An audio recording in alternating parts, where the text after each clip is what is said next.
Let's take a look at this one. This that coming soon that you just sent me in Phoenix. So I'm gonna comp this one quick. So things I'm looking for: year built, 59, lot size 7,000. Anything above like 5,500 is pretty good. It's gonna be over 1,000 square feet like that. No garage, so don't love that. Let's hit on comps over here. This on Monsoon. So right off the bat, I like that I see a bunch of houses pretty close. Here's the filters. Ideally, you want to stay within 3 months right now. Building square footage within 15%. That's good if there's comps like there are here. Sometimes you might have to change that filter and go further out, or sometimes you might have to look at 6 months. But the more comps you see and the more updated ones closer to the subject property, the better. So I usually like to stay within a quarter mile as well, if possible. But that would just narrow it down to one comp. Typically, we want a few, but this might be a really good one. Sold at end of November. Pretty similar size to the subject property and year built. So let's take a look at this one. So this closed for 335. Looks pretty nice. Remember, in this lower price range, you're not looking for extremely nice finishes, or like if like original tile is still left, all that stuff's okay. But it looks like new paint, looks like they took new photos, updated kitchen, appliances, pretty nice backyard.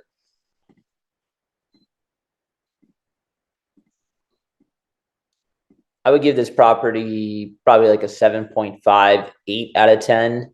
Now, if this was the condition of the property and this was like a $600,000 house in Gilbert, I might look at it kind of differently and give it like a 7.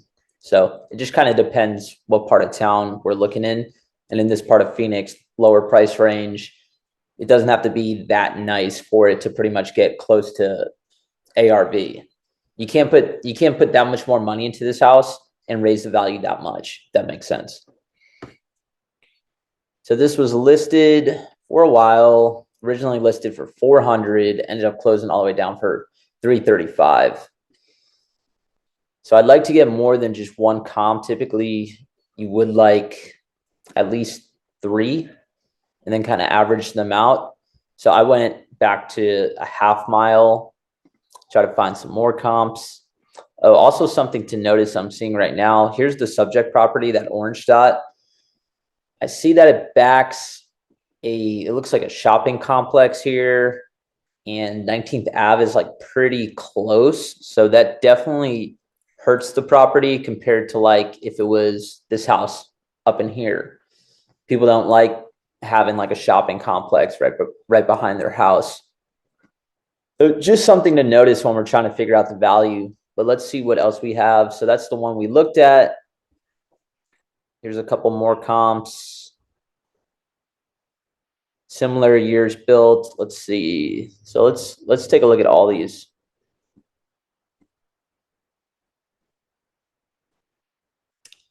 And if you look on the map, they're in like this same kind of little subdivision. So you want to try to keep it on like the same side of the road. So I don't like this one as much because it's north of Bethany Home Road, which is like a pretty big road. So it's good to keep it kind of in like the same sub, not cross any major roads. So even these, not ideal. Like I'd really like to keep it kind of like right in this pocket, but sometimes you got to work with what you got. We could also change this to like 6 months, even though right now, 6 months ago, that's like a super long time ago, and it's not giving us that many more comps anyway. So let's just take a look at these ones in the past 3 months. So that's when we looked at. This closed for 240 back in October. So the market was already going down. This house is bigger, 1,400 square feet, a little bigger lot, a little older. Let's see the photos. This one looks pretty rough.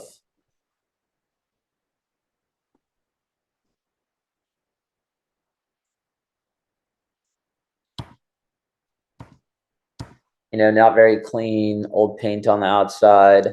I don't know if that's like a big guest house. It's kind of weird. No interior photos, so a little hard to completely judge off that one.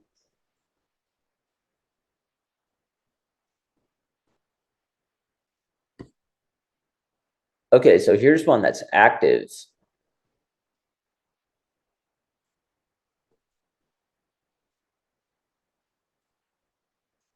So number 7, so that's right across. So that's this one right here. And this one's like on a busier road as well. So kind of also negative for the house, like this one with the shopping complex in the back.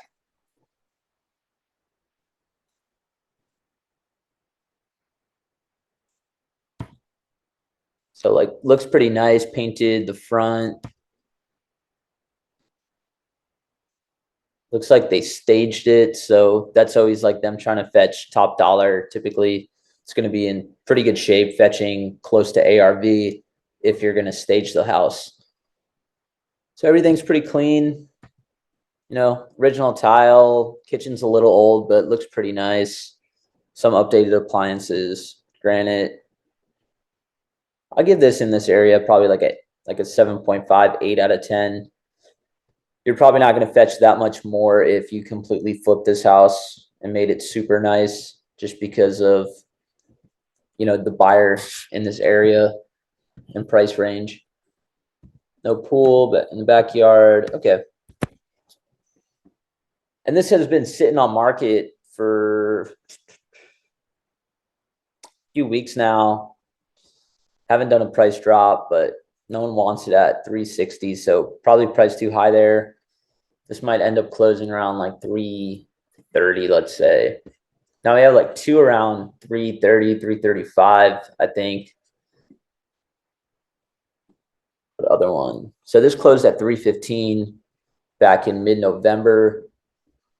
Let's take a look. This is 1,600 square feet, so this is kind of big. Also no garage, like the subject property. New paint, original tile, or pretty old. Kind of ugly. Kind of ugly, but like also they cleaned it out nice. They took staging photos. The kitchen's a little old but clean. Expectation in this area once again isn't super high. This might be like a solid 7. Some new flooring in the bedrooms. Some new tile there. Not sure if they sold those appliances, but this one has a pool, so that definitely adds to the value. And it's 1,600 square feet. And this closed for 315. So that's not a great comp when we're trying to determine our property's value. And that was 1,600 square feet. So I'm probably conservatively, I would put our ARV at 300. So if we're doing some math, ARV's at 300. And we want it at 60%, we would need it around 180. And they are listing it at 250. So we got to be around 180 probably, or lower. Definitely under 200. They're at 250. So at this point, we're trying to just figure out, like, are they pretty firm on that number? If they get really strong terms and aggressive on closing super fast, all cash, like, are they willing to maybe come off that number to 180 right away? Do they want to test the market? What do these sellers want? So I'll give Sue a call, see what's going on.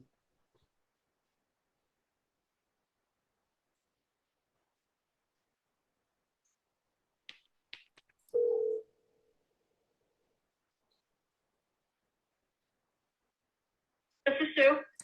Hey, Sue, this is Ricky Morgan. Just give me a call about your new coming soon over on Verde Drive. Yeah. Yeah, I'm interested in it. I own a lot of properties kind of over in this pocket. Just looking for some more buy and hold. Seems like it might be a pretty good fit for me.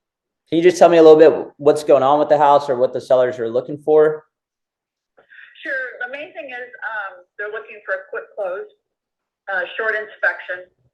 They're eager to get moved forward. It's a probate. Okay. And it does not have to be approved by the court, so that has been completed.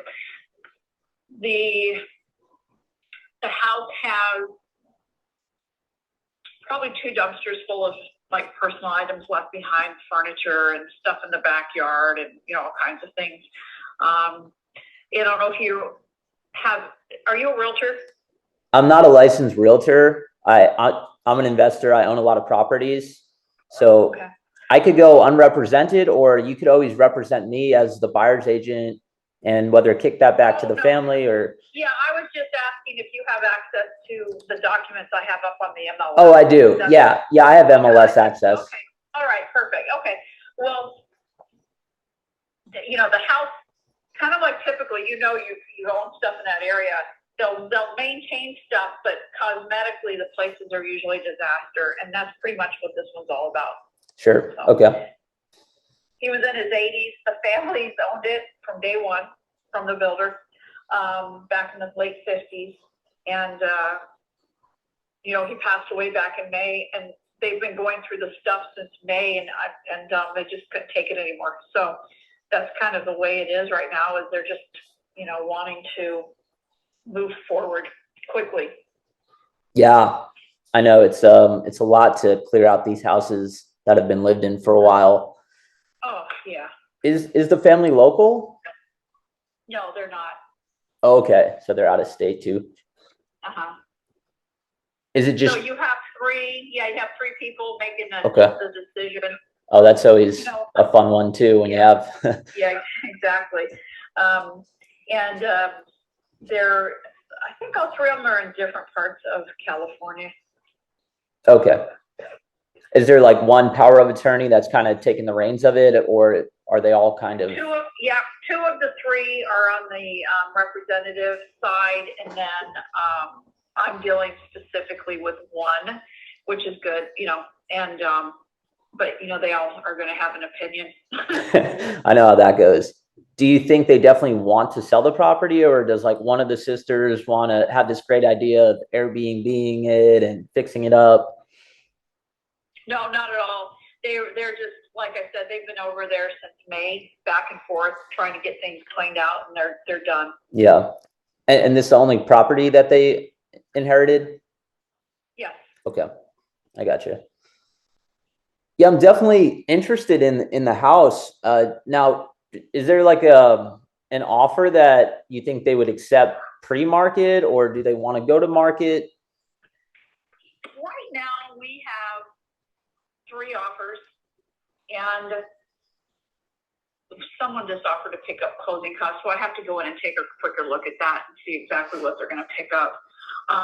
The investors are interested in it, obviously, and I knew that. I just did one on Roby. It was a probate as well, and over at 15th Avenue. Okay. And not nearly as much stuff in that property as this one. And what's he asking for here? I don't have anybody obviously at 250, or else we would just take it and move on. Yeah. And I just opened it up about an hour ago. Where are those offers? Where are those offers kind of coming in at? The highest one I have right now is at 238. No, that's definitely higher than I would be. I wonder, like, are you guys possibly running the risk of letting people kind of shop it around, or dealing with wholesalers, or you looking for kind of someone to walk the property one time, really have a small inspection window and close on the property in 7 to 10 days or something like that? Yeah. So probably about a 72-hour inspection window and close within 10 days or 2 weeks, depending on, how that works out. I know it sounds like you're pretty familiar kind of in this area. Have you looked at comps? Do you think, did you kind of take a look at what you think you would go for all fixed up? I think you have other properties in there. Yeah. I think a lot of it depends, honestly, on what street it's situated on. And there's a lot of, how should we say? you know, the nuances of each street. Yeah. Hold on one second. I was just going to pull this one up where he just offered closing costs and see what they were offering on closing costs. Sure. Yeah, I was trying to see too. I'm looking at the map. You've been over to the property, right? Yes. How's it behind the house? I see it looks like maybe a shopping complex and kind of 19th Ave. Complex there. It's not backing to it. It's not sitting right on it. There's an alley back there. Okay. Here we go. Very good. Then get to it. Okay. Buyers like closing costs, blah, blah, blah. They're picking up closing costs minus commission. Okay.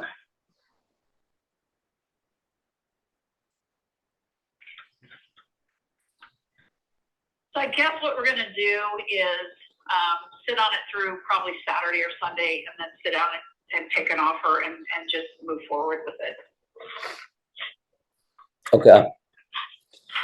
Yeah, I was trying to figure out, like I said, I haven't been to the property, so it's always tough to tell, especially this area is a little tricky, just south of Bethany, just knowing like, exactly. Do I feel safe at night? Like it's just kind of hit or miss over right in this area, but like you've been over there. What do you think it would go for if I, just did a pretty nice cosmetic rehab on it? There's one that's pending at 415. I don't anticipate that on that street. I'm thinking probably 365, 375 is where it's going to land, depending on how it's rehabbed. Yeah, I see there's one pretty close that's active at 360 that's been kind of sitting there since Christmas. There forever. I don't know what their problem is. Something's obviously going on because that's a long time. Yeah, the best comp I saw, I thought was the one over on Montebello that closed at 335, and it was pretty. It's like pretty similar square footage, 3.2, 57 builds, carport, no garage, and it was probably like a 7 or 8 out of rental ready for sure on the nicer side for this area. So I was kind of running it off of thinking it might get fixed up. Would go for around that 330 mark. Mm-hmm. So typically, if I'm trying to buy around there, I'd probably have to be in like the high 100s. I'm not sure if I came in with really strong terms as a credible buyer, if that might make sense for them, or if they're going to run the risk of going with a higher offer, but longer inspection period, less EMD, someone that might shop it around. Sure. I don't believe that. I don't think that in the high 100s is terribly motivating for them since we have better than that. Yeah. Do you think those offers, though, like I said, I've been running into a ton of deals that have been getting canceled, and then agents are coming back to me because of a lot of wholesalers. Do you work with wholesalers, kind of understand what they're trying to do out there? Sure, absolutely. I think that if that were to happen and they lost their deal and it was a better deal and they couldn't put a better deal in place, then they would actually sit down and talk to you. But right now, I think it's going to be a difficult sell because they've got 3 right now. Yeah, 3 offers higher than that. Yeah, no, I understand. It's a little frustrating for me as a direct buyer right now too, because I'll probably end up getting this deal sent to me at 250, and then I'm not going to buy it. And then they're going to they might lock it up at 230. They're trying to move it at 250. And then I've bought a few deals that have fallen out of contract a few times. And then I come in a few weeks later at the original price I kind of came in at. But I also understand if the sellers might have to go through that. I know, especially with 3 different decision makers, sometimes they have to kind of go through that pain a couple times to get grounded. So maybe it just keep me in mind. I will. What is your what's your Ricky? Yeah, my name's Ricky Morgan. I don't know. Yeah. This is my cell phone I called you on. That's always the best way to. I'm on a landline. Oh, okay. Yeah. So I got to figure out what's going on. I think they flipped my phone numbers around the MLS. What is your cell phone? Yeah, I live over in Gilbert. I'm like a local investor. I buy a few houses every month, just trying to build up my rental portfolio. So buy a lot over in this area of town. I feel like I know prices pretty well, and I hope, wish you the best if maybe someone comes in and, picks it up in kind of the low to mid 200s. But if all of a sudden, high 100s come into play, definitely give me a call back and I can move very quickly for you guys. And, cover all closing costs. Like I said, I could go unrepresented to try to put as much money in the seller's pocket. They could leave whatever they want, kind of close whenever. And if you ever get anything in the area that might be a good fit for a buyer like me, feel free to reach out. I'm always available. Perfect. I sure will. All right. Awesome, All right, Sue. wonderful. Do you have any other photos by chance? Because maybe I could try to come up a little bit, or my underwriting is always on the low side when I have no photos. Exactly. I will have David will send it to you. It'll come from David@SueBentley.com, and they're in a Dropbox. It's just pictures of the property. Perfect. Yeah, if you could get that over to me as soon as possible, that'd be great. I sure will. All right. Thank you so much. All right. Thanks, Sue. You have a good night. You bet. You too. Bye-bye. That's it. All right. So it's an okay opportunity. I think a lot of the offers coming in are way too high. Anyone coming in around 230, there's just no spread there if it needs a full rehab. So I don't intend those closing. So that's kind of like the game we're playing right now. Unfortunately, a lot of these sellers, these new ones, they might have to go under contract a couple times with wholesalers that aren't going to move the deals, and then they come back and they might go with someone with strong terms that's actually going to close. So I like the lead. I would definitely follow up with this, and that's a good agent to work with. She gave me a ton of information. She was cool, just like telling me about other offers, seller situation. You want to work with agents like that actually will give you the scenario and kind of shoot you straight with what they're looking for in their entire process. Not someone that's just saying, hey, did you look at the MLS? All the info's there. Just submit your highest and best by Friday. Those are the agents we're not going to have a lot of success with. So not worth spending too much time. So hopefully that was helpful. That's kind of how I evaluate as far as checking the comps, underwriting it, figuring out what it's going to be worth when it's all fixed up. And then knowing that buyers in this area are buying around 60% right now. So that's how I came up with like that 180 mark. So anywhere in the high 230s, I just don't think is going to work out too well.